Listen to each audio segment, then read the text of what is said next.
Assalamualaikum warahmatullahi wabarakatuh.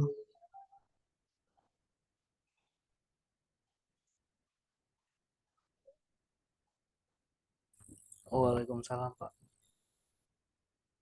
Apa kabar, Him? Baik, Pak. Hampir ketiduran tadi. Udah ketiduran. Coba on cam dong, udah lama saya nggak lihat muka-mukanya.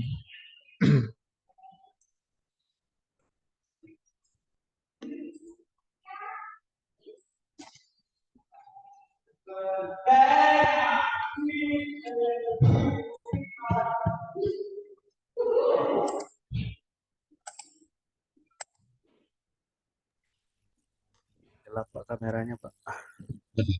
Dari dulu kayaknya begini terus deh posisinya. Iya, Pak. Dari awal banget itu. Oke lah. Eh, cuma kita berdua doang nih sementara.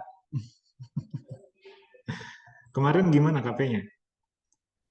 Jadi kata Mas Soleh, yang magang di sana bukan saya doang, jadi masih ada anak-anak lain. Jadi nanti Hmm. kesananya bareng sama anak lain ditentuin nantinya. Oh, ya yang penting kan udah di tangan lah ya surat pengantarnya jadi aman. Ya, Pak. Ini udah kelasnya dipecah, gabung aja sepi.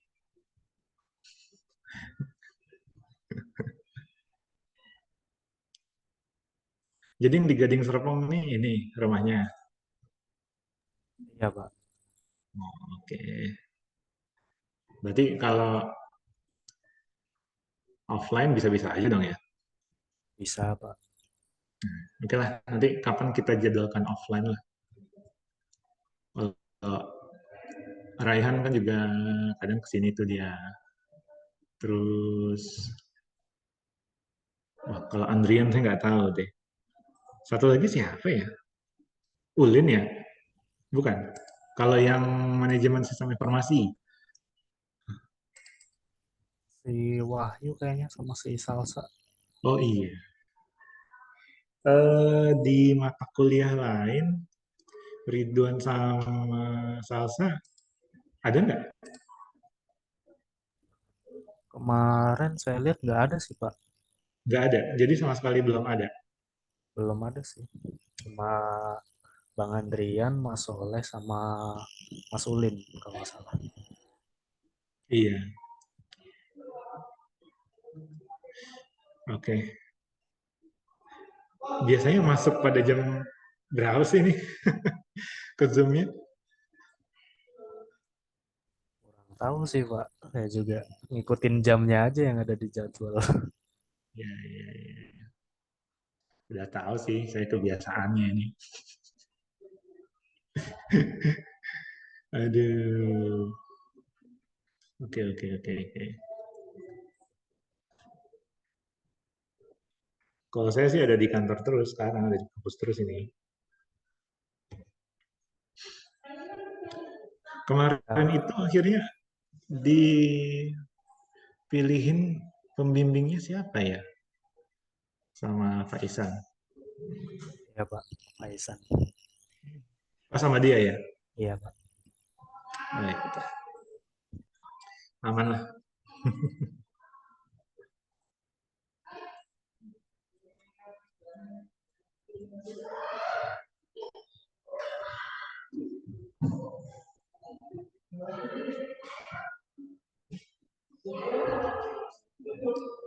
Berisik banget. Bocor nggak sih sampai ke sana suaranya? Mau jadi ramai Pak di kampus. Iya. Kemarin tadi suaranya ramai. Udah berapa kali ke kampus, Him? Berapa kali ya? Saya juga nggak ngitung sih Pak. Tapi kayaknya kita belum pernah ketemu langsung ya? Waktu itu pernah bentar doang numpang lewat kayaknya. Oh, pernah. Iya, iya, iya, iya.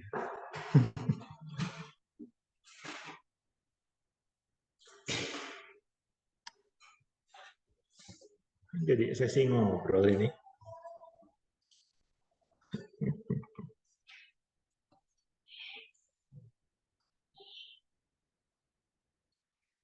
Hei, Salsa.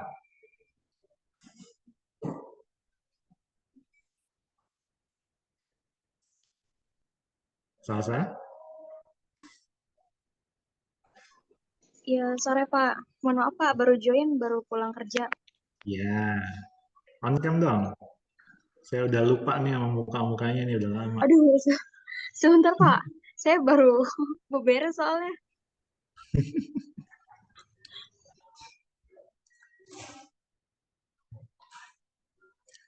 Algi, apa kabar?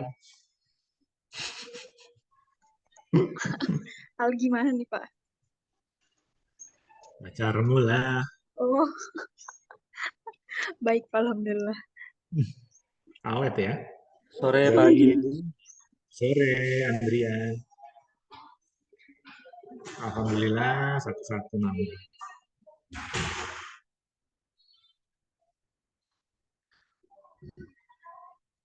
Maaf ya, di kampus lagi rame. Takutnya suaranya bocor sampai ke sini-sini.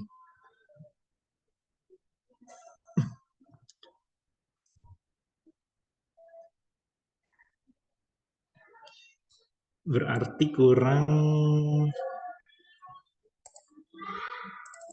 Ridwan. Wahyu sama Ulin.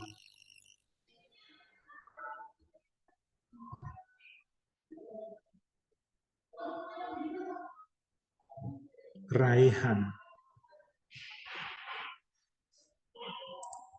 Fikri. Harusnya ada 3 lagi. Iya, Mas Fikri. Ya, ya cuma saya nggak tahu ya.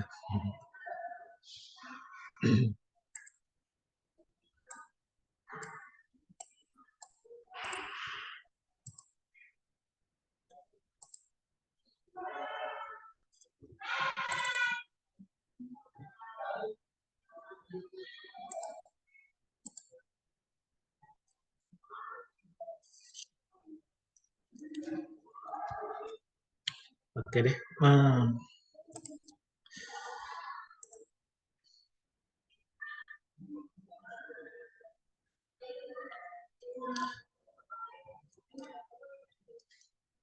Sudah ready belum ya kira-kira?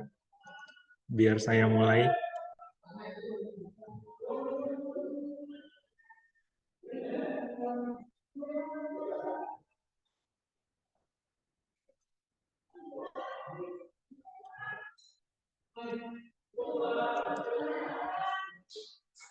Rohim ready? Andrian, Ready, Salsa? Pak.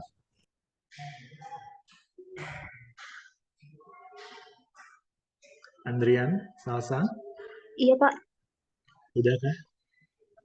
sebentar Pak. Kok makin gemuk aja, Andrian?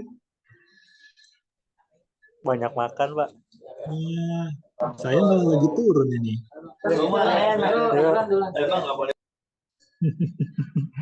Ketahuan mana yang sukses, mana yang yang sukses gemuk duluan. Saya juga sukses, sukses dietnya. Ini nggak apa-apa ya, ngobrol dulu ya. Ya ampun. Gak apa-apa, Pak.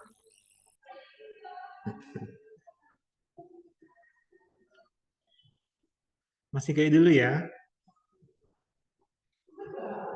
Kalau Salsa kayak belum berubah.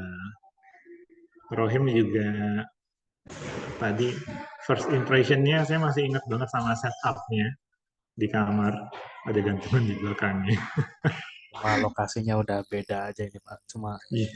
tetap aja Tapi masih ada gantungannya. iya, feel-nya sama dengan kayaknya headset yang sama ya. Iya, Pak. Ini headsetnya magical. Iya. Kalau Andrian seperti biasa masih di kantor. Oke, ya ya, lap dulu salah minum, silakan. Santai aja dulu.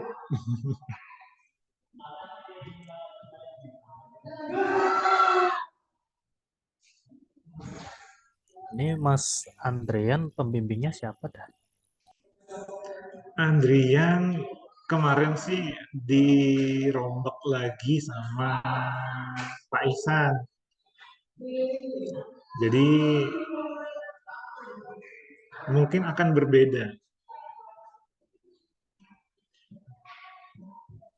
Tadi saya niatnya mau milih Pak Aziz, cuma mumpung sekalian wali kelas lah, Pak Ihsan Oh, aja gitu.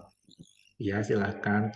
Lagian pun kalau milih saya kayaknya udah nggak akan diploting lagi sama Pak Ihsan ya, karena udah 4, Ya juga ya. udah kebanyakan. Kan nggak banyak dosen yang available. Maksudnya sengaja nggak banyak. Nggak semua dilibatkan di SI.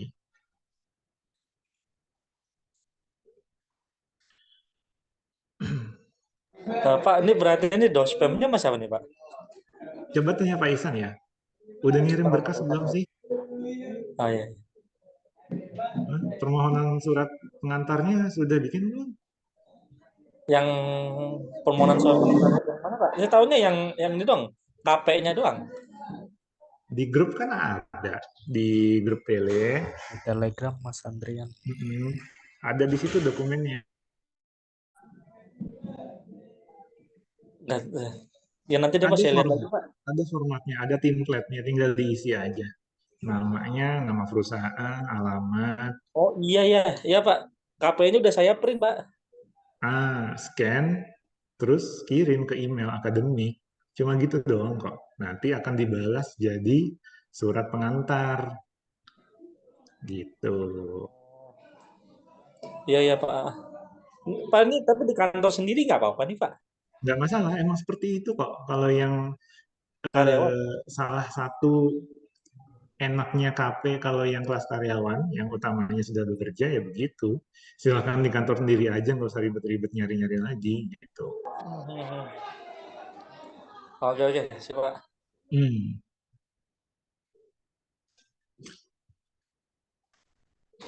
Hmm. Masih bertahan bertiga. Oh, udah agak sepi Ini lah lumayan. sebenarnya magangnya ini Hmm. eh, untuk IT doang atau bebas Pak sebenarnya Pak?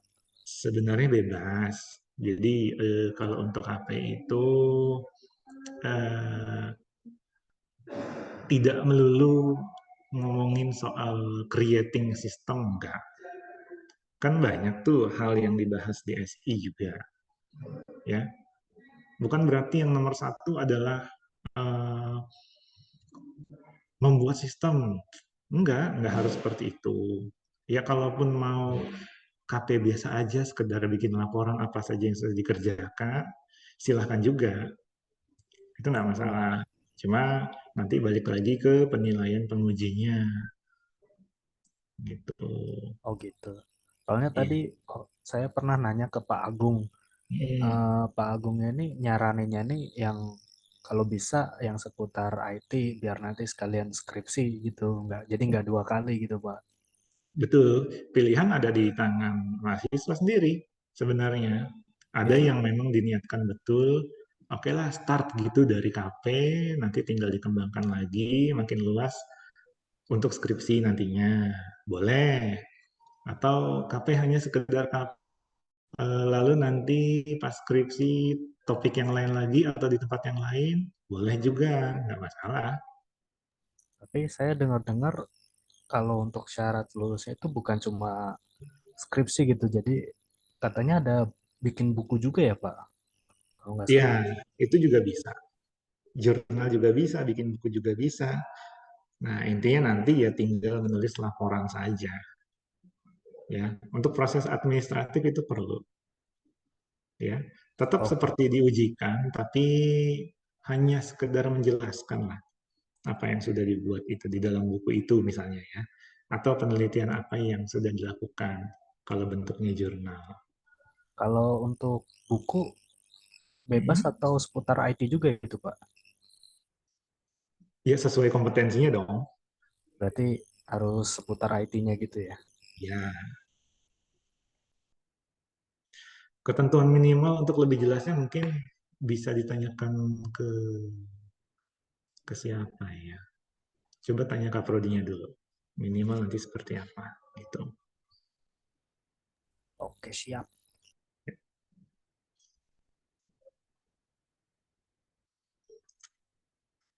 Andrian masih di tempat yang lama? Masih Pak, masih di Jakarta. Oke. Kalau nggak salah nanti kemungkinan pembimbingnya itu Pak Tunas. Kalau nggak salah, saya dengar dari Pak Isan.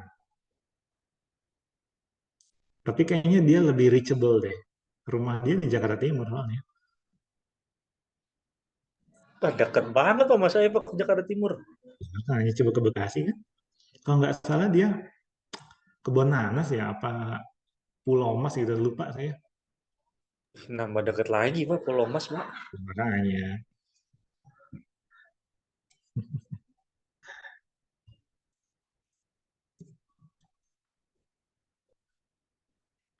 Pak, kalau kampus tuh kalau misalkan Sabtu buka nggak sih Pak?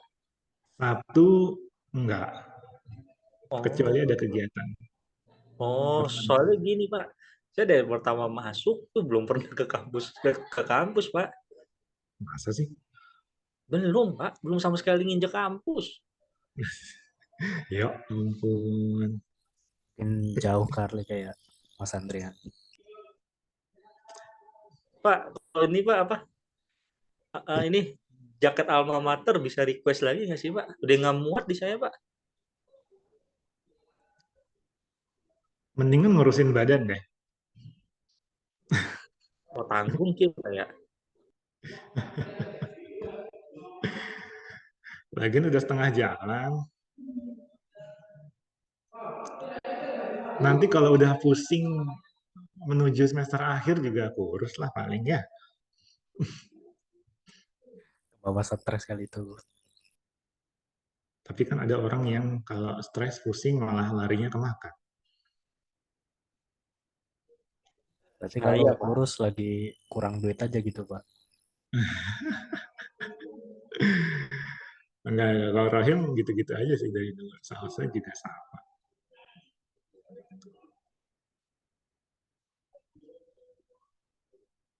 Oke lah, apa kita mulai saja ya? Silakan, Pak. Ya, cuma ini cuma intro doang sih. Jadi nggak akan terlalu banyak, nggak akan terlalu panjang juga. Saya share screen dulu ya. Nah, salsa standby. Ya, kurang Ridwan, Fikri. Oke. Raihan.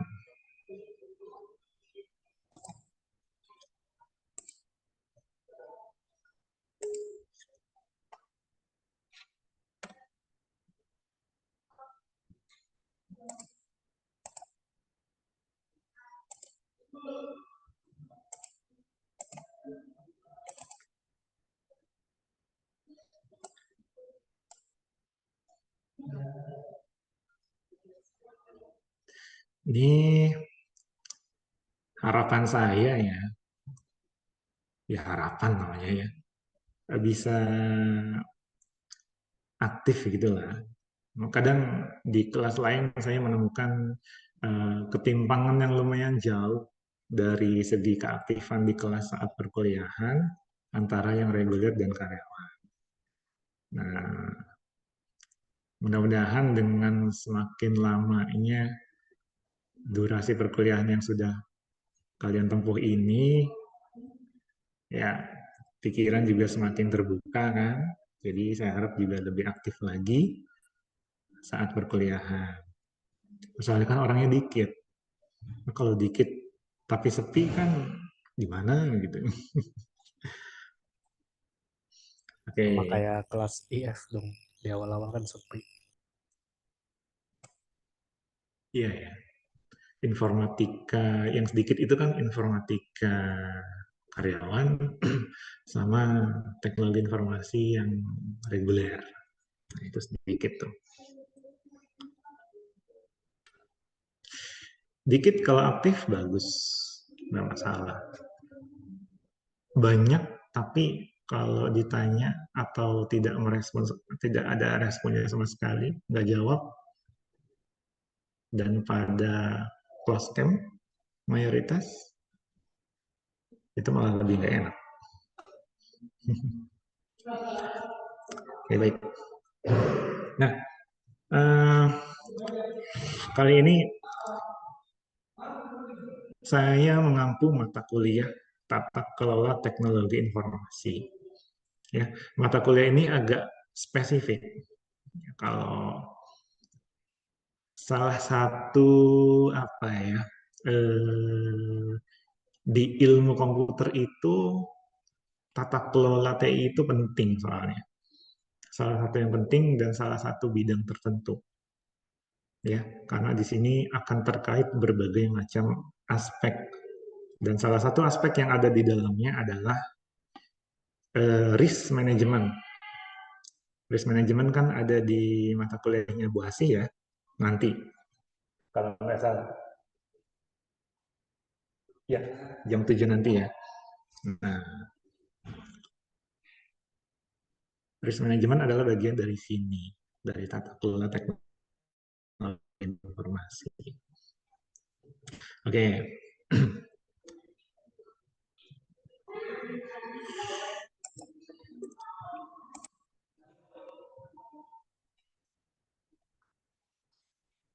Kita intro dulu aja, tadi jawab-jawabnya juga sudah. Untuk komponen penilaian masih sama, nggak ada yang berubah. Jadi udah paham ya, nggak perlu saya jelaskan lagi.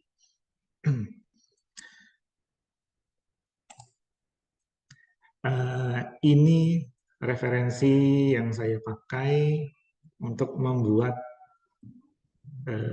materi dalam bentuk presentasi. Ada beberapa buku dan modul.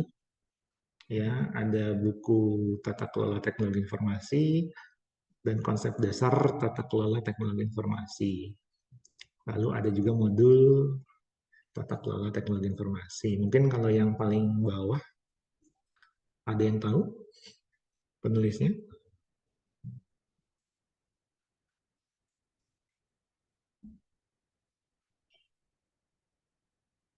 Siapa itu, Pak? Salah satu orang yang kompeten dan penting juga kok di Indonesia. Kalau nggak salah itu temannya Pak Ono deh.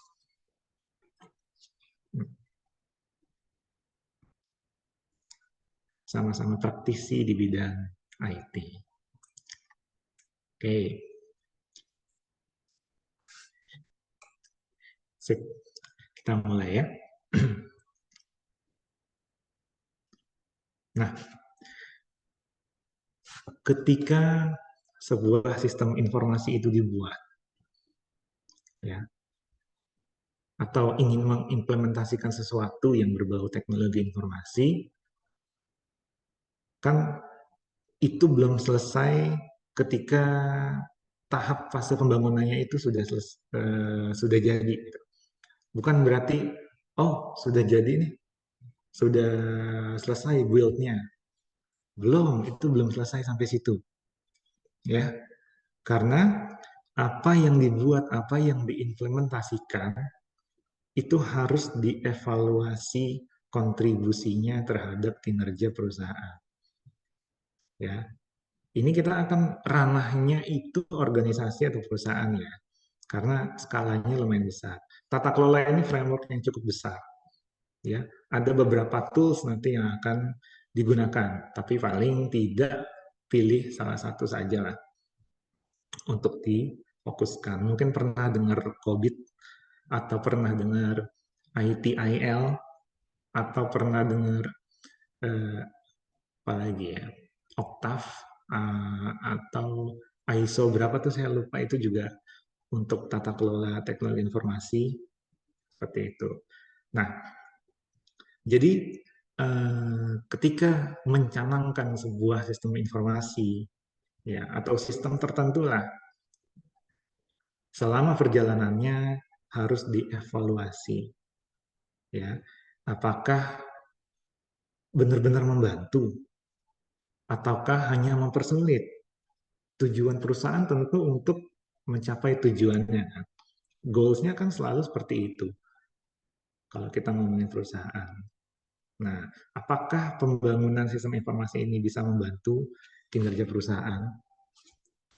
Nah, so dengan memahami tata kelola teknologi informasi, diharapkan itu kita bisa mengelola teknologi informasi supaya teknologi informasi itu bisa memberikan kontribusi yang maksimal bagi perusahaan.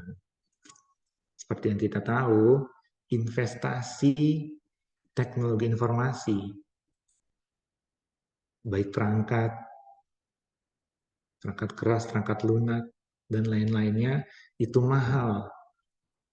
Ya, apalagi skalanya untuk perusahaan. Sekali pengadaan berapa banyak? Satu piece satu itemnya berapa harganya? Nah, investasi TI, investasi IT itu harganya mahal. Makanya jangan sampai terbuang sia-sia, tidak dimanfaatkan dengan baik. Ya, sebelum dia digunakan, sebelum dia dioperasikan, harus dikaji dulu dengan baik sejauh mana kebutuhan perusahaan. Ya, karena itu diperlukanlah tata kelola teknologi informasi yang baik sejak dini.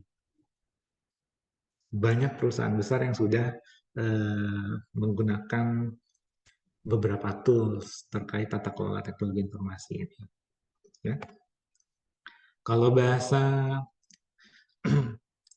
Inggrisnya istilah untuk tata kelola teknologi informasi itu IT governance. Ya, mungkin pernah dengar.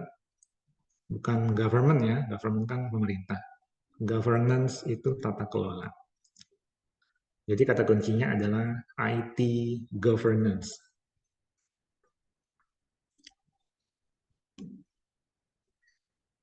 Nah, si tata kelola teknologi informasi ini nggak bisa dipisahkan dari tata kelola perusahaan. Karena memang benar-benar terkait gitu, benar-benar berhubungan. Karena sudah lama yang namanya teknologi informasi itu menjadi enabler bagi strategi perusahaan. Ya, jadi perusahaan kan tentu punya rencana-rencana strategis selama dia berjalan, selama dia beroperasi. Ada yang rencana jangka pendek, menengah, panjang. Nah, masing-masing dari rencana itu untuk saat ini kemungkinan besar pasti akan disupport oleh teknologi informasi yang memadai. Ya, misalnya untuk meningkatkan transaksi penjualan, perhitungan kalkulasi, menggunakan komputer workstation atau seperti apa, contohnya seperti itu. Atau misalnya perusahaannya di bidang apa? Nah, misalnya perusahaan itu ingin bergeraknya di bidang apa ya misalnya ya?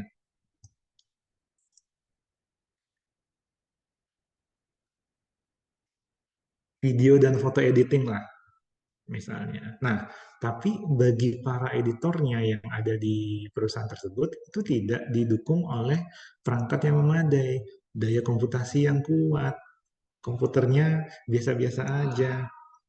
Nah, apakah strategi perusahaan bisa tercapai dengan cara seperti itu? Itu ngomong mudahnya ya, kan tidak. Gitu. Jadi segala sesuatunya itu yang berkaitan dengan teknologi informasi di dalam sebuah perusahaan itu benar-benar harus dikelola dengan baik dan harus dikaji dengan baik. Oke. Nah, ini mungkin agak panjang, tapi ini adalah definisi yang saya pikir harus diperhatikan betul supaya satu pemikiran, ya, biar nggak melenceng kemana-mana, ya, biar memahami betul, oh, tata kelola teknologi informasi itu adalah ini, oke?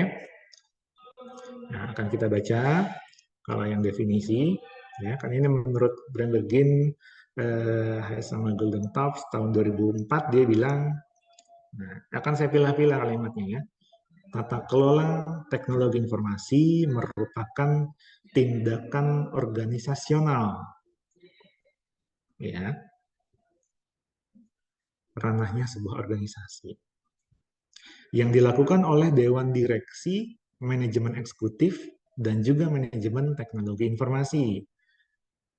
Nah, di sini akan terkait dengan setidaknya beberapa top level manajemen lah, gitu, untuk mengendalikan formulasi dan implementasi strategi teknologi informasi. Ya, jadi mereka akan mengkaji semua itu, menetapkan mana solusi, mana cara yang terbaik untuk mengimplementasikan teknologi informasi tersebut. Nah, yang memastikan adanya kepaduan antara bisnis dan teknologi informasi. Jadi harapannya adalah teknologi informasi ini bisa benar-benar membantu proses bisnis yang berjalan di perusahaan, ya, biar tidak sia-sia investasinya. Lalu nah ini lokal ya, menurut Tarigan 2006, tata kelola teknologi informasi, ini lebih ribet nih kata-katanya, merupakan struktur dari hubungan dan proses, ya, yang mengarahkan dan mengatur organisasi dalam rangka mencapai tujuannya, pasti ya, dengan memberikan nilai tambah, value added dari pemanfaatan teknologi informasi. Ya, nangkep ya. Jadi teknologi informasi itu diharapkan mempunyai dampak, mempunyai sesuatu yang bisa menambahkan nilainya gitu. Ya, sambil menyeimbangkannya dengan resiko dibandingkan dengan hasil yang diberikan oleh teknologi informasi dan prosesnya. Ya, setiap implementasi teknologi informasi ada keuntungan, ada kerugian. Kerugiannya bisa berasal dari ancaman. Ancaman-ancaman itu bisa berupa risiko-risiko yang terjadi. Ya, itu keadaan yang bisa apa ya istilahnya, membuat implementasi teknologi informasi tersebut tuh menjadi berkurang nilainya.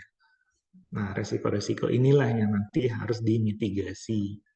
Kalau bisa sejak dini dikaji dengan baik. Ya, makanya nanti ini ada manajemen risiko juga di dalam pengelolaan teknologi informasi. Nah, bagi perusahaan, ya, jadi tata kelola teknologi informasi itu memberikan suatu dasar struktur. Ya, nanti di tools-tools yang ada itu ada banyak sekali aspek yang dinilai. Ya, sebuah organisasi atau perusahaan harus mengikuti apa yang ada di situ. Ya, sebisa mungkin mengikuti apa yang menjadi aspek-aspek penting supaya tata kelola teknologi informasi itu bisa dengan baik. Ya. Jadi tata kelola teknologi informasi itu dia mengaitkan dan menyelaraskan proses-proses sumber daya serta informasi yang dibutuhkan perusahaan dalam mengimplementasikan strateginya untuk mencapai tujuan.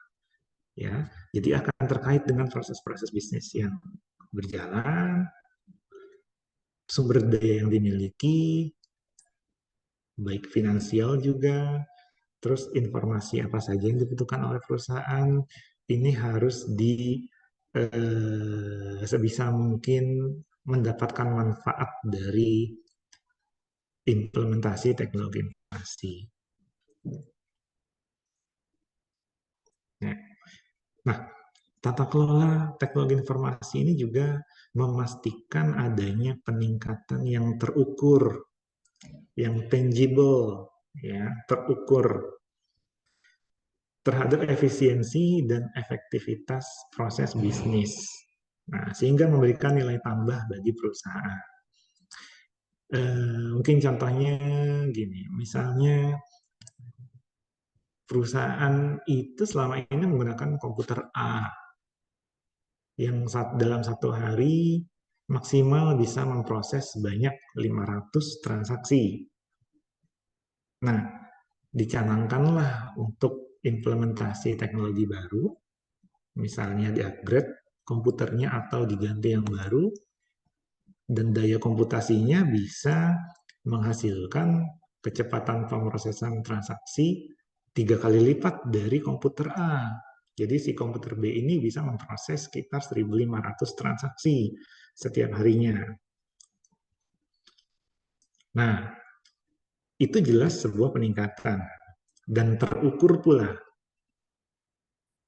Bisa kelihatan hasilnya, perbedaannya itu berapa jauh. Nah, tentunya dengan semakin cepatnya kecepatan pemrosesan transaksi, ya otomatis proses bisnis berjalan dengan lebih cepat lagi. Efisien dalam segi waktu dan tenaga, lebih efektif juga karena lebih cepatnya itu tadi. Ya. Jadi bisa memberikan nilai tambah bagi perusahaan. Perusahaan mendapatkan hasil yang lebih maksimal, bisa lebih bersaing. Kira-kira seperti itu dengan tata kelola teknologi informasi yang baik. Nah, juga harus bisa mengurangi risiko adanya kemungkinan terjadi fraud, ya, atau kecurangan yang melanggar hukum yang dilakukan secara sengaja dan dapat merugikan pihak lain. Fraud, tahu fraud kan ya?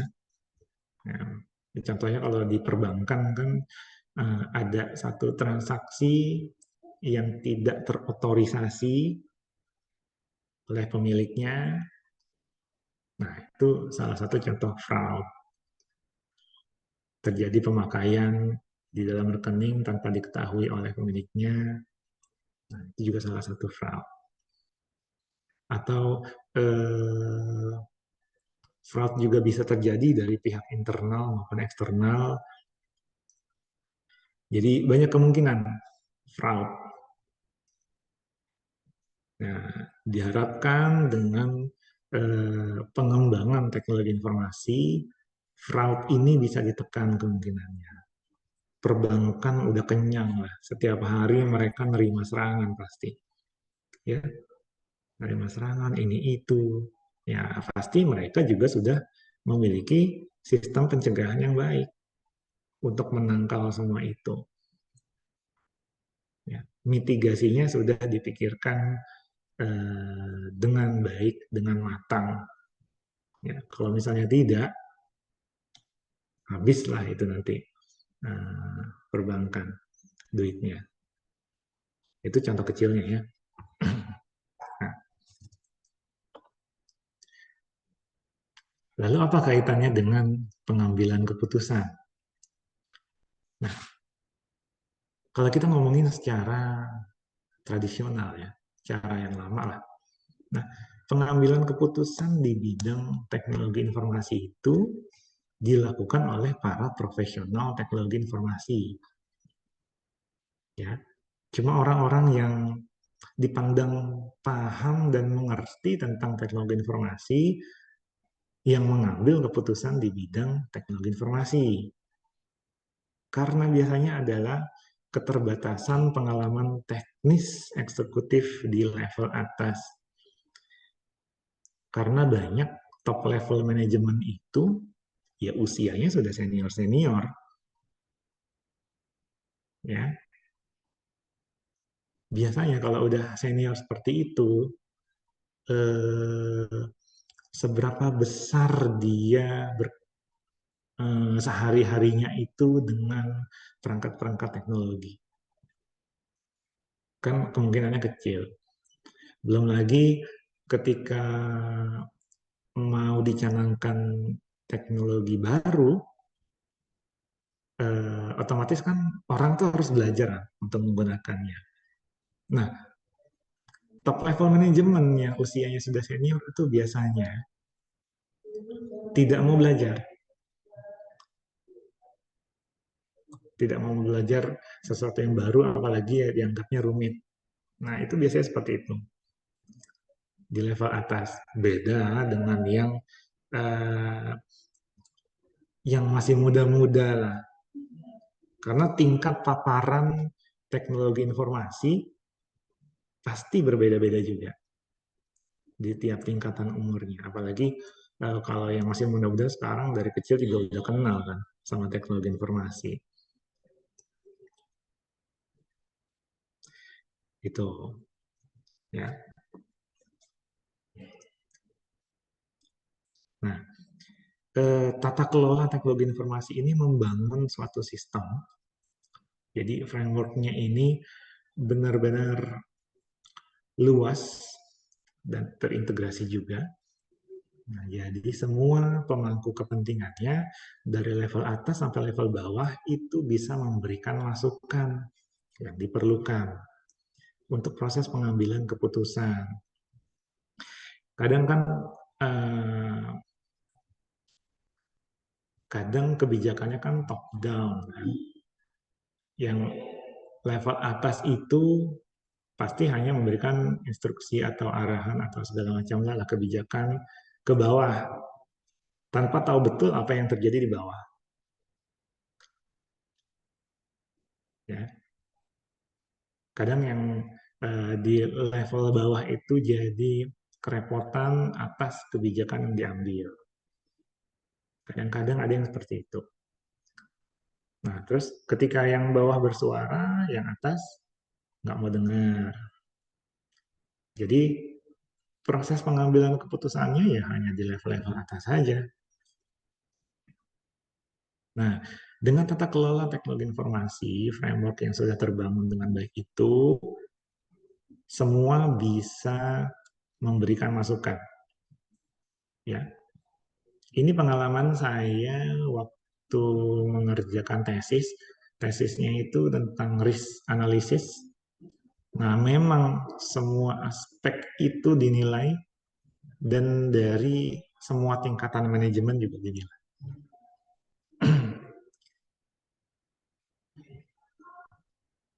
Jadi keputusannya itu diharapkan benar-benar tepat sasaran dan bisa diterima oleh semua tingkatan level manajemen. Gitu. Nah, dan ini juga akan mencegah teknologi informasi disalahkan. Bila ternyata keputusan yang diambil tidak tepat. Nah, simpelnya gini, mungkin dikasih kebijakan pengadaan komputer untuk menunjang kegiatan bisnis, ya. Tapi semuanya dikasih yang kelasnya Celeron atau Pentium, misalnya, demi menghemat budget. Padahal sebenarnya kebutuhannya lumayan tinggi. Beban kerjanya lumayan tinggi, sehingga membutuhkan minimal sebenarnya Core i3 gitu. Nah, itu kan kebijakan yang diambil tadi untuk pengadaan Celeron atau Pentium merupakan keputusan yang kurang tepat kan? Nah, karena bisa jadi keputusan itu tidak ditunjang oleh pertimbangan-pertimbangan yang betul-betul melihat tingkat kebutuhan yang sebenarnya. Nah, akhirnya muncullah itu keluhan dari pengguna tentang sistem yang tidak memberikan hasil atau kinerja yang nggak sesuai harapan. Ya, itu yang harapannya bisa dicegah. Ya. Jangan sampai perangkat-perangkat teknologi informasi ini yang disalahkan. Nah, kadang juga implementasi teknologi informasi, apalagi itu teknologi baru ya, tentunya butuh adaptasi. Nah, kadang tidak sekedar adaptasi saja, perlu pelatihan atau bimbingan khusus ya untuk bisa menggunakannya secara penuh dan lancar. Nah, kadang bisa juga terjadi ketika implementasi itu terjadi tidak diberikan pelatihan. Jadi penggunaannya itu tidak maksimal. Nah, karena penggunaannya tidak maksimal, terus mereka menganggapnya banyak masalah, error, dan lain-lain. Padahal salahnya bukan di situ. Perangkatnya tidak salah. Tapi ya karena itu tadi, orang-orang yang mengoperasikannya itu tidak diberi pelatihan dulu sebelumnya.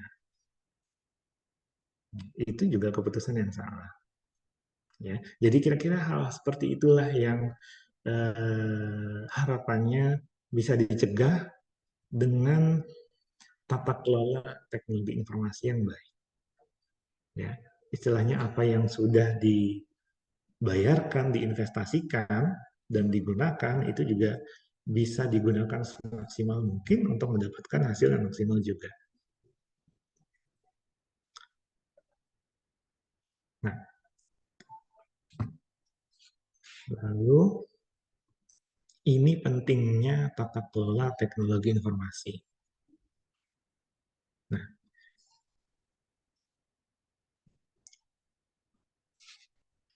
tata kelola teknologi informasi yang baik itu bisa menekan biaya. Ya, walaupun investasinya mungkin uh, lumayan. Nah, tapi dengan lebih efisien, lebih efektif, lebih cepat, lebih singkat waktu yang diperlukan untuk melakukan suatu proses. Nah, disitulah biaya juga bisa berkurang.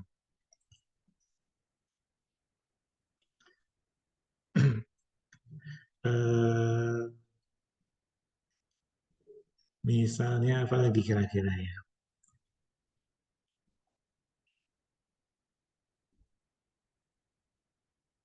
Menekan biaya ya. Kita konteksnya menekan biaya.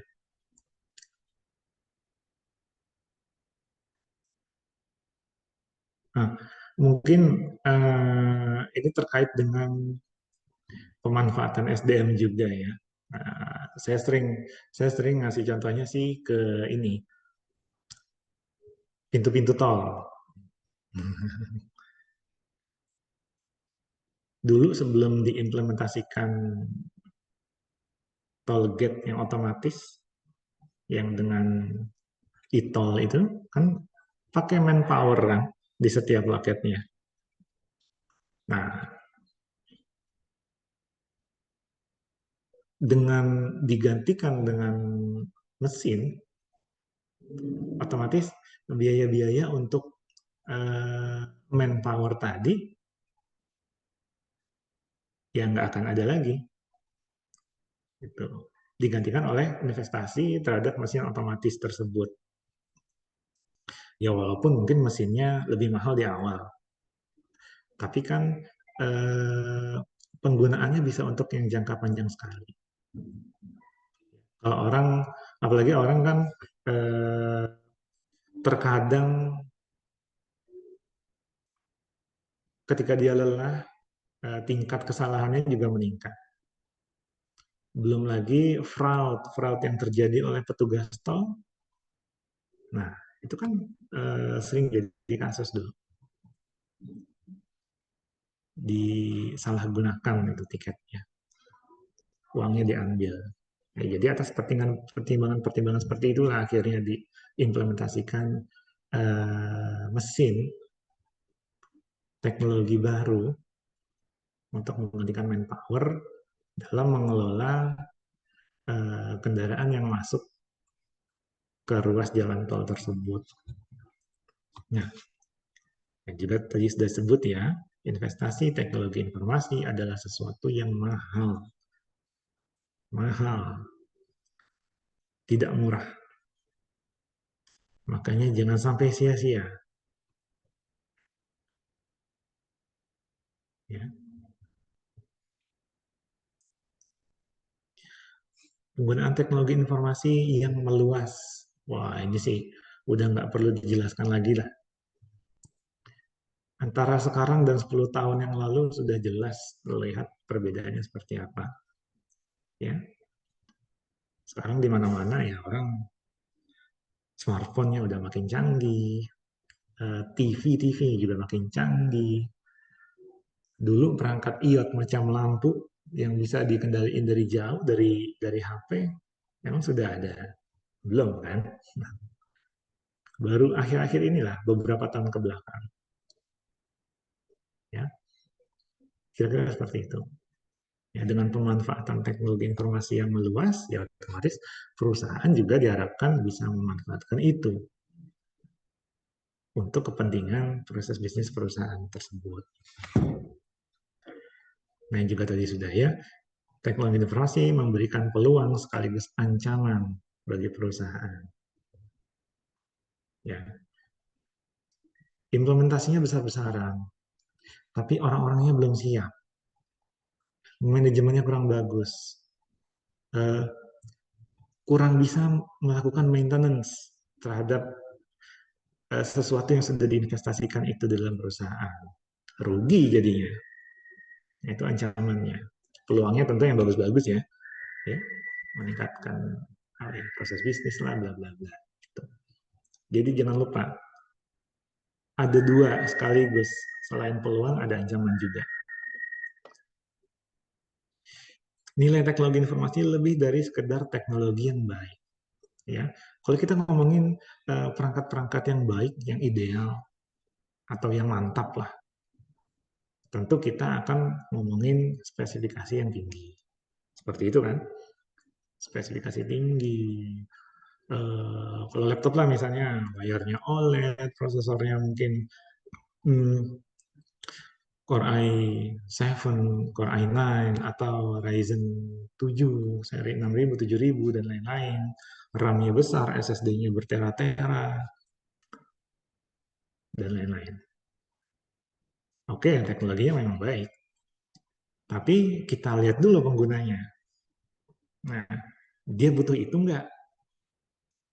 Sama kayak misalnya spek seperti itu diberikan ke orang yang butuhnya cuma sekedar ngetik-ngetik aja, pekerjaan office biasa. Berlebihan. Nah, jadi value-nya nggak dapet justru kalau seperti itu.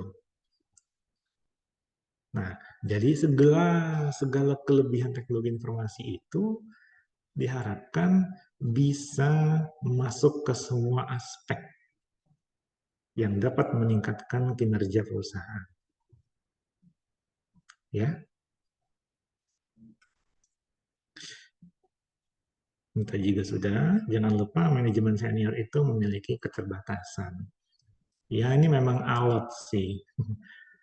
Juga jarang perusahaan yang dari top level sampai low level manajemennya masih orang muda semua. Ya. Perlahan kan akan tergantikan juga sih sebenarnya mereka itu. Karena kan generasi-generasi yang sudah mulai naik ke middle atau top level, setidaknya kan orang-orang yang sudah terpapar teknologi informasi sejak dini. Nah, ini juga perusahaan mengelola teknologi informasi dengan cara yang berbeda-beda.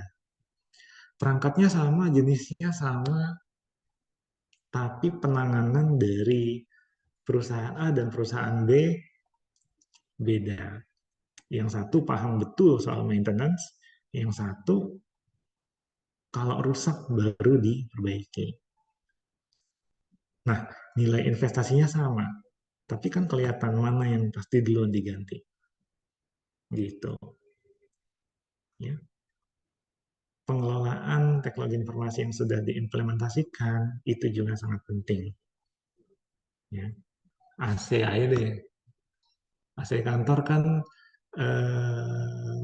banyak saya jumpai kalau udah rusak baru diservis, kalau udah ngetes baru diservis dan lain-lain. Tapi ada pula kantor yang rajin sekali melakukan maintenance terhadap AC-nya. Itu contohnya ke AC, gitu. Mungkin dari segi kebijakannya juga berbeda antara dua perusahaan tersebut. Ya. Begitu juga dengan pengelolaan perangkat teknologi informasi yang sudah diinvestasikan mahal-mahal oleh perusahaan. Nah, di sini ada beberapa contoh kasus yang saya ambil dari berita yang terkait dengan kurang baiknya tata kelola teknologi informasi. Yang pertama ini adalah IBM, ini baru 4 Februari 2023, IBM ungkap dampak data buruk dan perusahaan yang ragu.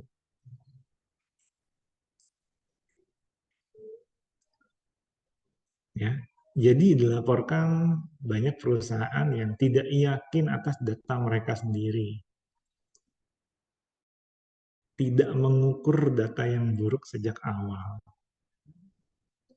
Ya, jadi data-data yang buruk tersebut itu bisa menimbulkan kerugian.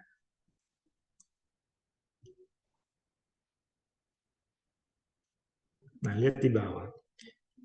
Tren teknologi 2023 lainnya yang dicatat IBM adalah pemberlakuan otomatisasi secara menyeluruh pada bisnis. Ya, jadi kalau bisa semua aspek bisnis itu diharapkan mencanangkan sistem otomatisasi. Tapi ya tergantung perusahaannya lagi ya, sanggup atau tidak. Karena itu dianggap penting, karena masih banyak investasi pada teknologi yang tidak membuahkan hasil. Nah, disebabkan eksekusi yang dilakukan tidak terintegrasi. Ya, nggak matang mungkin tata kelolanya.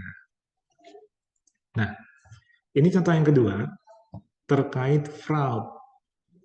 Ya, ada soal keluhan nasabah di Jawa Timur, Astra Life duga ada fraud. Ya, ada dugaan fraud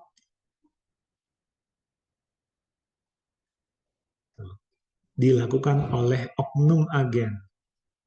Nah, makanya karena mereka nggak nerima polis dan meminta pengembalian premi pada akhirnya. Nah, karena si agen tersebut melakukan tindakan fraud. Fraud, sekali lagi, bisa terjadi dari internal perusahaan itu sendiri maupun dari eksternal. Bisa dari dalam, bisa dari luar. Dua-duanya sama bahayanya. Kan tindakan fraud jelas merugikan. Gitu.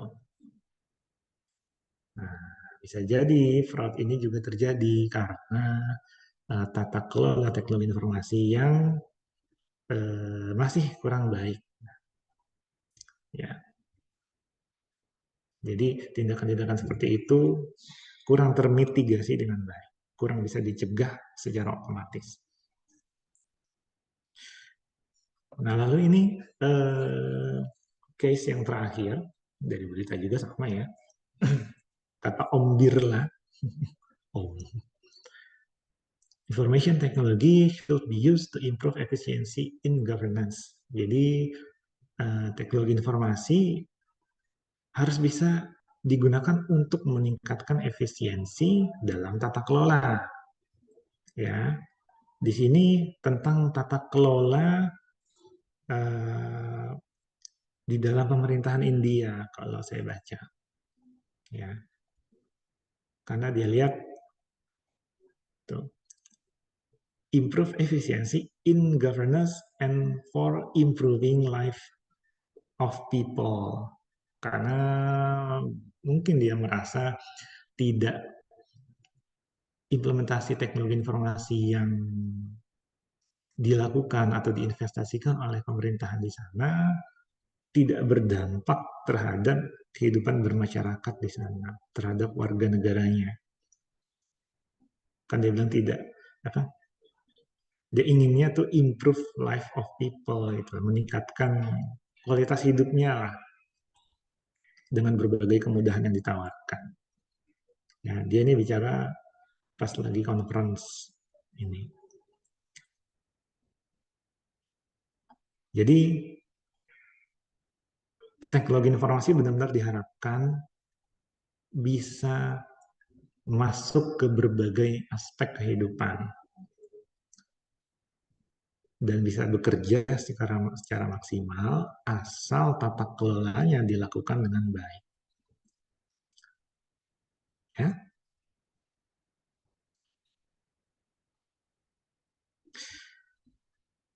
Sementara itu dulu untuk hari ini.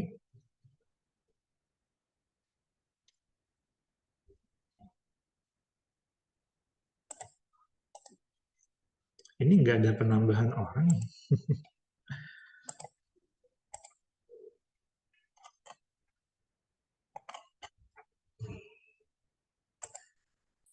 Andrian, Fahrul Rahim, dan Salsa. Oke.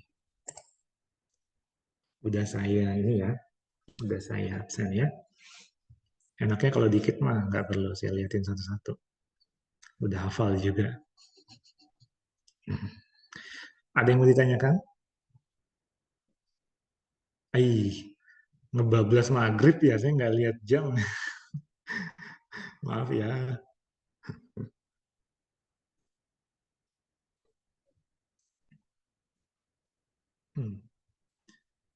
Nah, kira-kira apakah tata kelola teknologi informasi di tempat kalian bekerja ini sudah berjalan optimal? Atau masih ada banyak hal yang harus dibenahi? Kira-kira dari kacamata kalian saja,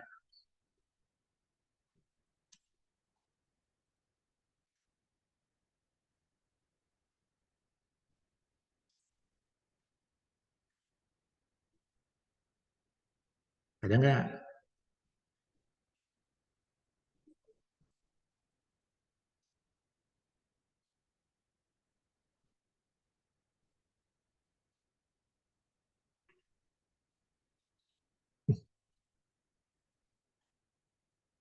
Diam aja nih. Sedang menjadi batu kayaknya, Pak. Hah? Sedang menjadi batu kayaknya. Begitulah.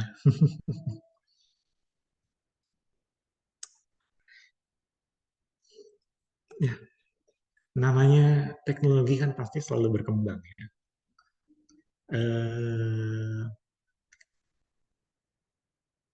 Sistem yang saya pakai pun sehari-hari masih banyak sekali catatan yang saya request tuh harus dibenahi gitu. Nah, tata kelola yang baik tentunya akan melakukan proses yang berulang ya dalam tenggat waktu tertentu. Jadi misalnya setiap tahun akan dievaluasi. Apakah kira-kira penilaian kinerjanya perangkat atau sistemnya ya. Nah, apakah itu masih bisa menunjang proses bisnis sepenuhnya atau tidak? Gitu. Lalu ketika tidak, langkah apa yang harus diambil? Aspek apa saja yang terdampak ketika dia dilakukan peningkatan? Gitu. Itu memang harus dievaluasi setiap secara berkala. Kayak motor aja, motor kan pasti diservis secara berkala. AC juga diservis secara berkala. Windows aja kita disclaim atau bersihkan lah secara berkala. Karena kalau enggak, ya pasti lama-lama kondisinya semakin turun dan rusak. Lain dengan yang terjaga dengan baik. Ya. itu kan cuma segelintir benda-benda atau perangkat-perangkat yang simple lah untuk perorangan. Nah, tapi apabila digunakan di perusahaan tentu jumlahnya banyak dan dampaknya pasti masif. Ketika dampaknya masif, di situ potensi kerugian bisa terjadi. Ya. Jadi ingat, tata kelola teknologi informasi itu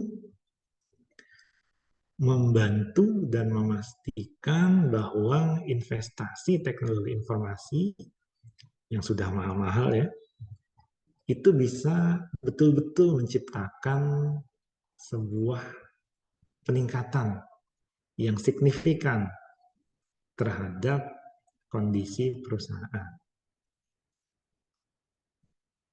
Ya. Cara mengukurnya nanti ya, dengan tools-tools tadi yang sempat saya sebut di awal tadi. Kalau secara spesifik ke tesis saya itu sebenarnya tentang risk analysis. Jadi menganalisis risiko. Nah, tools yang saya pakai adalah Octave Allegro.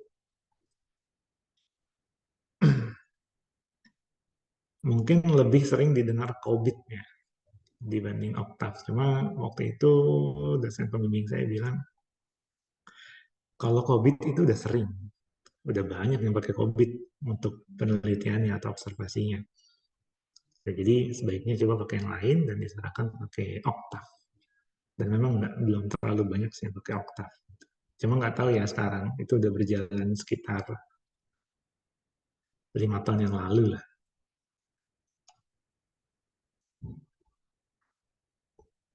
Tapi paling populer memang COBIT kalau untuk tata kelola. Kalau Octave lebih ke arah risk management.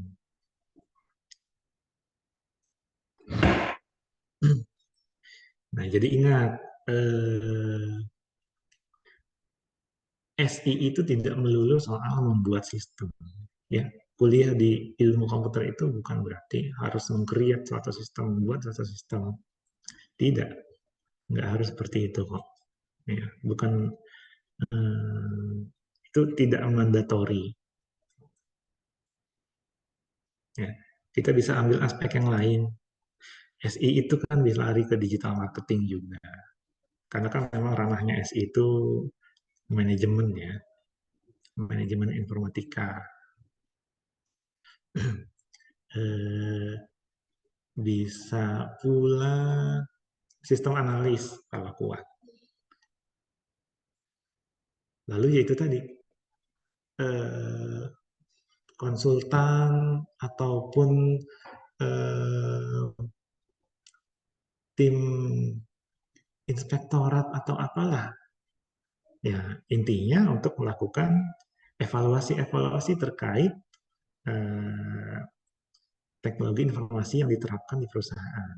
Kalau ranahnya ngambil yang seputaran tata kelola teknologi informasi ataupun yang berbau manajemen risiko, analisis risiko, seperti itu.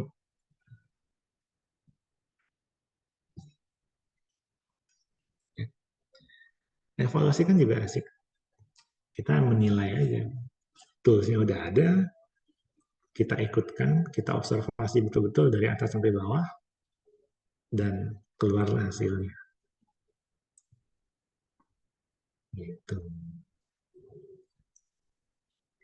Oke, aman? Ada yang mau ditanyakan? Atau ada yang mau ingin memberi apa ya? Contoh, masukan, pendapat? Silakan.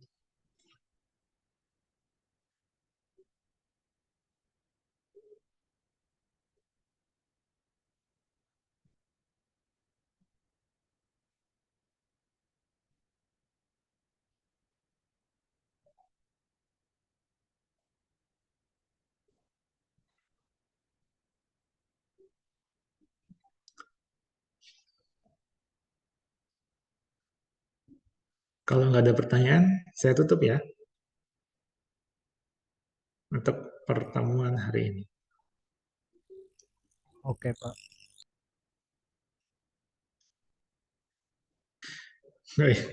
Itu Rohim, distorsi di mic-mu itu masih sama juga sih seperti dulu. Ya, ini sebenarnya sambil ngecas sih, Pak. Kalau dilepas gini kan juga sebenarnya lancar-lancar aja voice-nya. Oh gitu. Oh ini berarti ya. Harus bocor biasanya itu ya. Iya, itu pernah waktu itu laptop masih dicas gara-gara lagi hujan juga, tiba-tiba petir nyamber. Nah, itu di situ, Pak, mulainya. Hmm. Ya, ya, ya. Dicek lah itu. Mungkin di komponen pengisiannya tuh. Iya, udah dicek waktu itu kemarin sekalian install ulang Windows juga. Masih ya. Masih gitu juga sih. Ya, karena memang Biarin lah, hardware-nya yang kena. maybe kali. Iya. Dia Tapi kalau software, daripada ganti hardware seharusnya ini mending sekalian aja ganti laptop ya. tuh, solusi terbaik ya. Tapi Iya, investasinya mahal. betul. Dan Profit, nah itu harus dipertimbangkan. males mindahin datanya juga. Ini banyak banget nih datanya nih. Ya. Skripsi kakak saya juga di sini semua nih. Nah,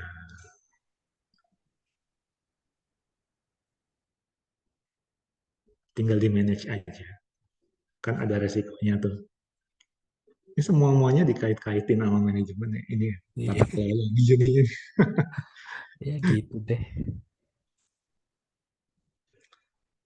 Oke lah, mungkin sampai sini dulu ya pertemuan kita hari ini. Ya, setengah kelas sih adanya. Tapi nggak apa-apa. Next, mudah-mudahan. Eh, oh iya, minggu depan itu kita mungkin akan reschedule. Soalnya bertepatan dengan, Puasa ya, Pak. bukan, akreditasi.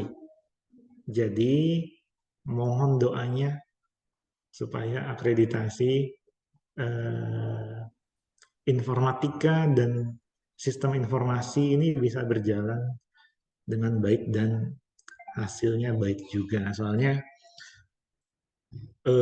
kalau dalam minggu depan tuh informatika tanggal 15 sampai 17 Maret. Nah, itu informatika. Sedangkan 19 sampai 21 itu sistem informasi yang diakreditasi. Ya memang minggu, tapi memang arahannya seperti itu dari LAM Infokomnya. Ya, jadi mohon doanya ya, doakan. Siap, Pak. Karena hasil dari akreditasi ini ya untuk kalian juga nantinya. Gitu. Semoga Oke. mulus. Amin, mudah-mudahan lancar. Oke, Rohim, Andrian. Andrian masih ada kan? Salsa? Lagi pada AFK nampaknya. Ya, sering begini emang. Oh, masih. Oke, Salsa? Salsa mandi jangan ini. Biasa, Pak. Cewek kalau sore-sore kan. Udah, nanti makin lama lagi nih. Pasti salat kan? Oke, kalau gitu nanti kita ketemu lagi. Nanti akan saya kabarkan ya schedule-nya gimana. Memang lagi mumet-mumetnya ini fase-fase akreditasi ini. Tapi kalau semuanya mulus, 5 tahun bisa bernafas lega gitu. Baru nanti kan akreditasi lagi. Ya, oke kalau gitu saya akhiri dulu pertemuan hari ini. Terima kasih bagi yang sudah hadir. Ya, jaga kesehatan selalu. Selamat sore. Assalamualaikum warahmatullahi wabarakatuh. Waalaikumsalam warahmatullahi wabarakatuh. Terima kasih, Pak. Sama-sama. Sama-sama.